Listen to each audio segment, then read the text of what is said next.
Hey everyone, it's Connor back from This Old Farm, and today we're out in the big field, our big corn field. You can see all the corn stubble behind me.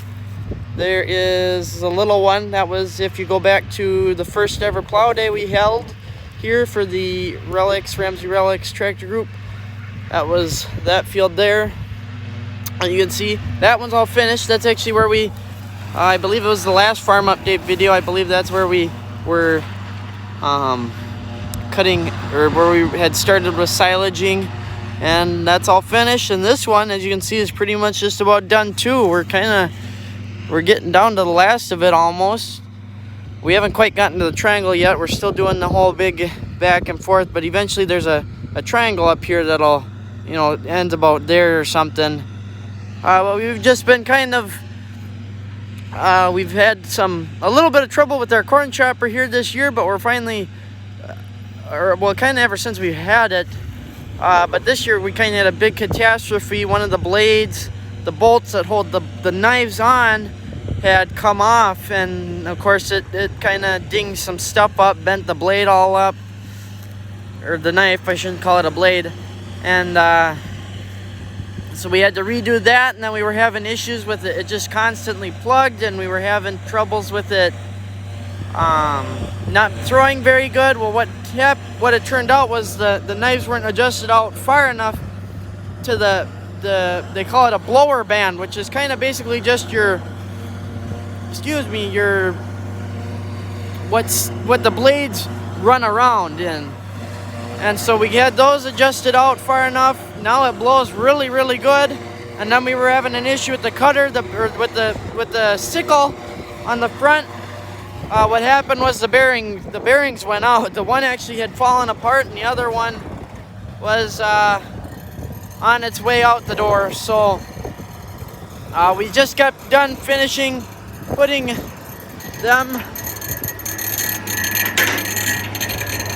those bearings in, and it seems to be working better. Dad was saying that it was clumping up in the head there. It wouldn't cut at all, and then it would clump up in the head, I guess. So here, I'm gonna turn the camera around and sit on the wagon here while I try and hook this up. So sorry if there's nothing happening for a moment.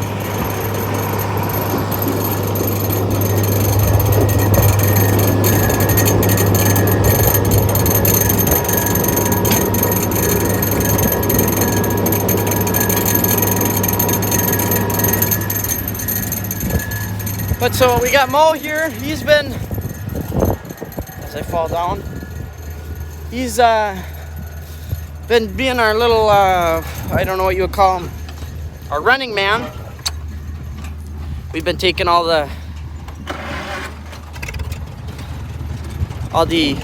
loaded wagons, and we go and unload them with it. Last year, you guys will have remembered that we tipped Mo over doing this. Actually, the wagon that I'm going to hook up to right now is the one we tipped over with, but that one right there is the one that was behind Mo when we tipped it over. And it just was, pardon the wind too, if you guys get a lot of wind noise. It's really windy out today for some reason. But this is the one that got tipped. That's why you look at the PTO shaft there. That's the reason why it's sticking out so far, is because that got bent when Mo tipped over, and so we can't, it's not exactly perfectly straight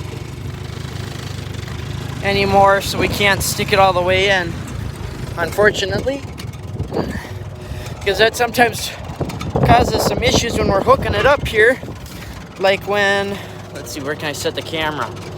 There, you can look at my face. Like if we're too close or something, so to speak,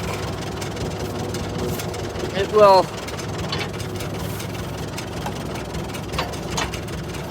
won't hook up quite right.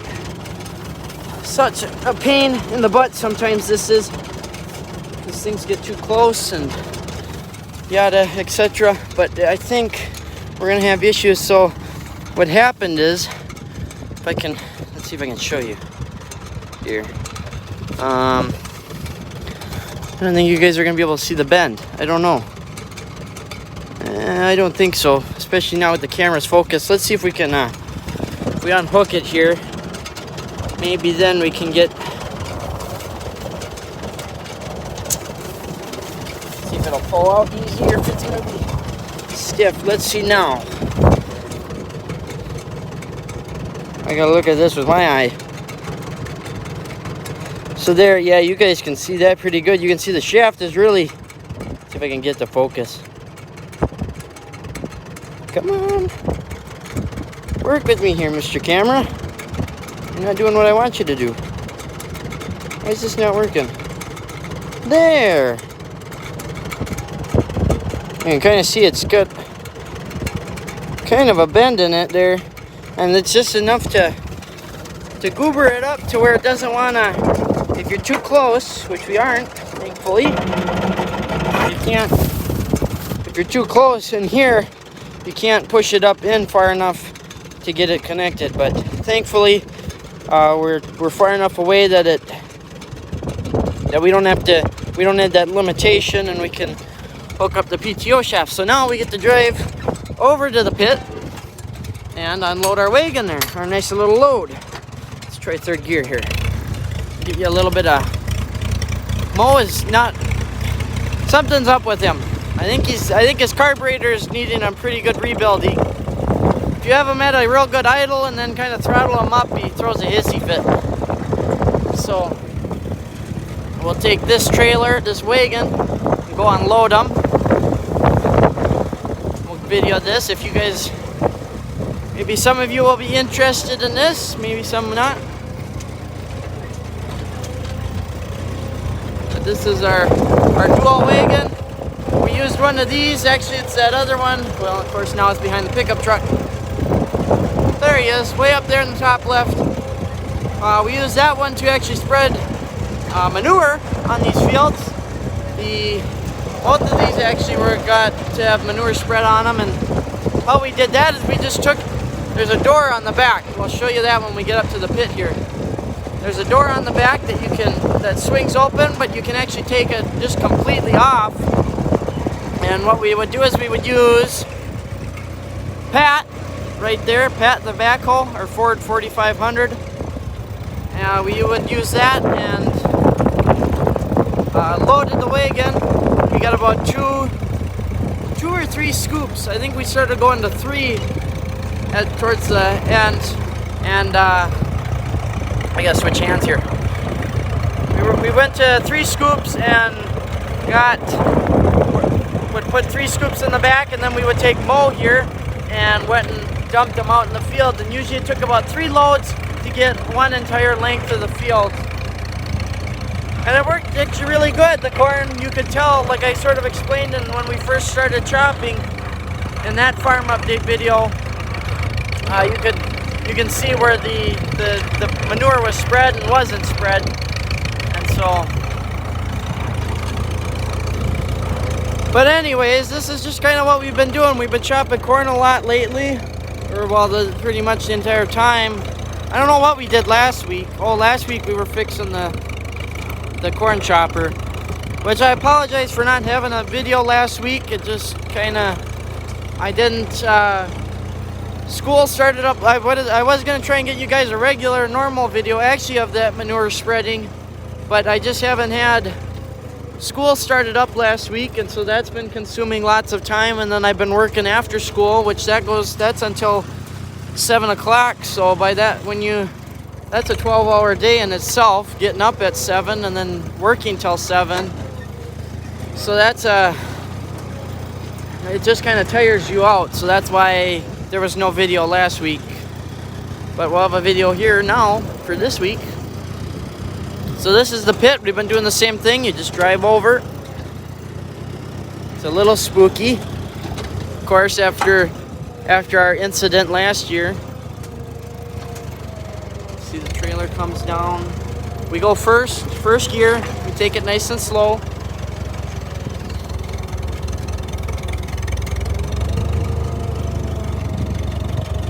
I've been kind of coming up to the front here because we're getting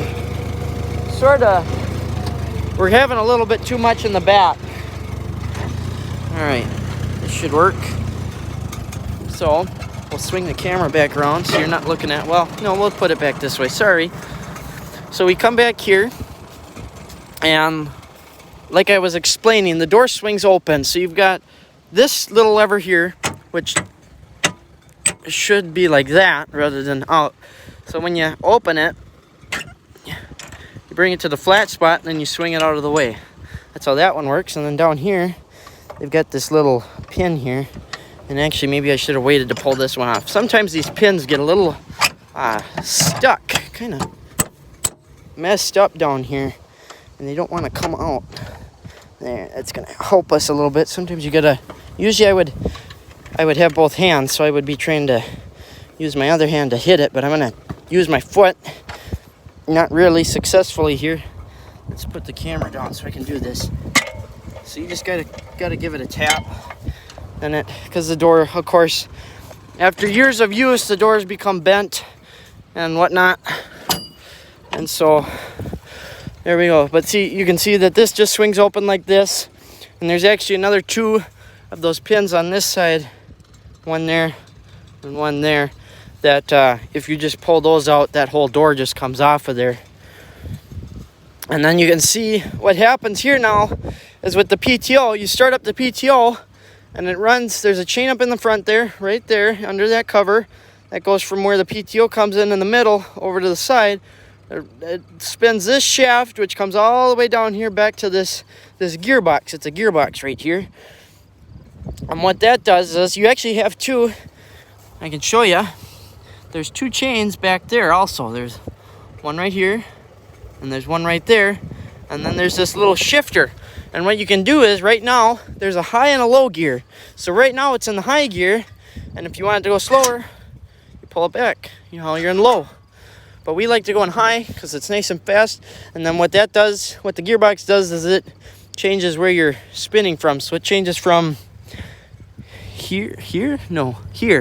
It comes in up here and then kind of brings it down here and makes it go that way so that it pulls this stuff, pulls it all back, and it dumps out. And we'll show you here. We'll get on the tractor and we'll push in our clutch because this isn't a live PTO. So we push in our clutch down here. We take our PTO lever, pull up on that. That engages, that slides a little thing forward and engages your, for those of you who don't know how these work, engages, there's a little sleeve that slides into the shaft that comes, it comes out from the transmission somewhere. I'm not entirely sure how that works down there. But anyways, so our PTO's engaged. And now what we can do is we can release our clutch. And we're spinning. A little bit of juice. You can see the corn is moving backwards. Should be spinning you around here. You can see it falling out the back. And so you just let it go a little ways.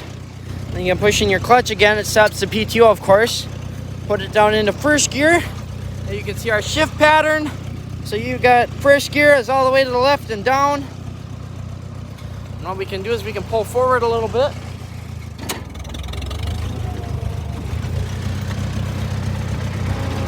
Pull forward a little bit. That way we can kind of evenly spread it out, and then we can come through with Pat and over there and pack it all. So usually, let's flip the camera around again. Usually you can kind of keep an eye on it. You only want to spread so much, or you don't want to put a big pile in one spot because it makes it sort of difficult to, probably a little further than I should have went, but that's okay. You don't want to just dump it all in one spot because it makes it really hard to pack. So you kind of want to try and spread it evenly out, and of course that's not entirely possible because you'll get big clumps like that. Hopefully you saw that just dump out.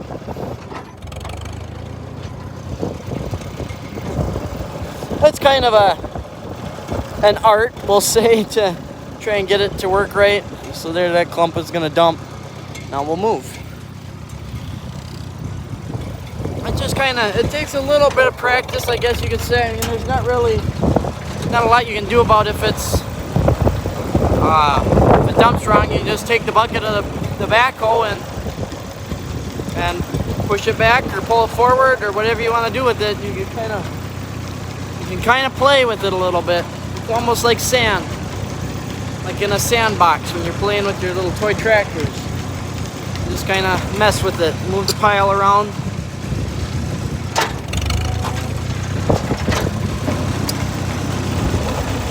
I'm sure some guys will say, oh, it'd be so much nicer if you had a live PTO. Yeah, it would, but does it really make a difference? No. You know, the only difference it really makes is with the Load King that dumps out the side, because sometimes you kind of get it stuck in gear when you've got pressure on everything. You just got to be fast on the clutch and shifting your gear. It's kind of the same thing as the baler.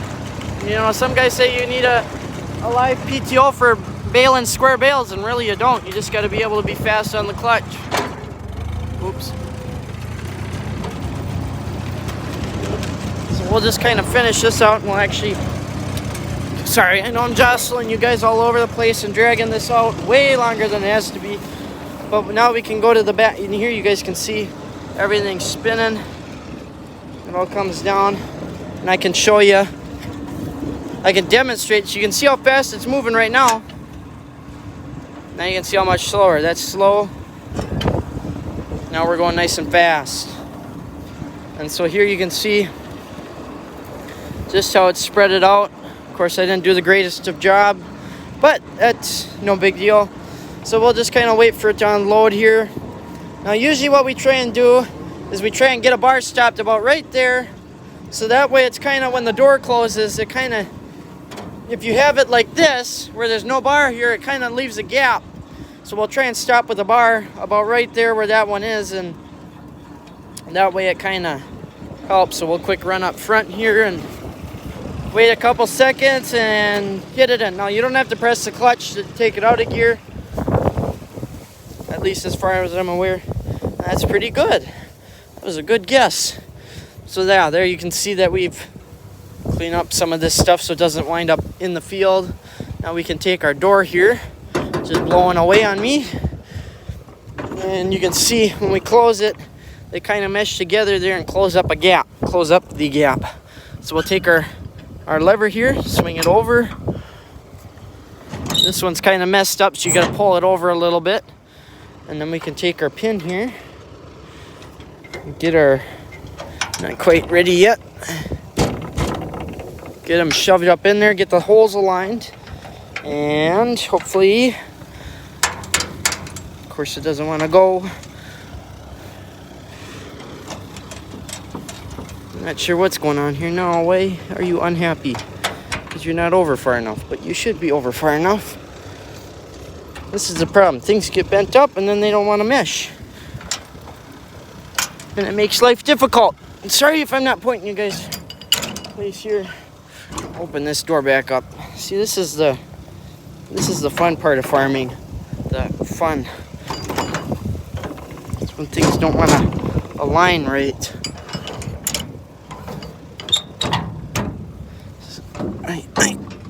Come on. Well, it just doesn't want to align. I don't know what is going on here. Let's find a makeshift hammer. This should work.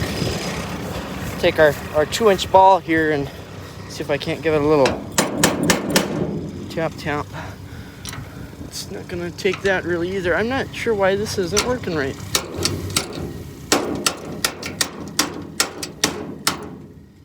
Come on, dude.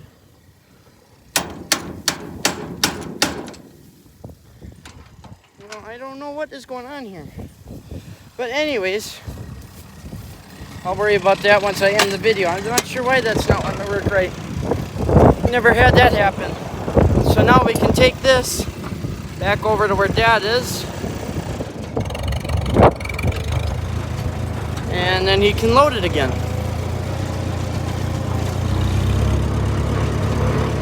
You can see he's coming back up the hill. Switch into 4th gear here. And yeah, that's kind of a long and drawn out what it takes to unload the wagon and get it ready to bring back to Dad. So I think we're gonna end the video here. Thanks for watching. Thanks for sticking with me. Thanks for staying tuned. And yeah, we'll talk to you guys all next time.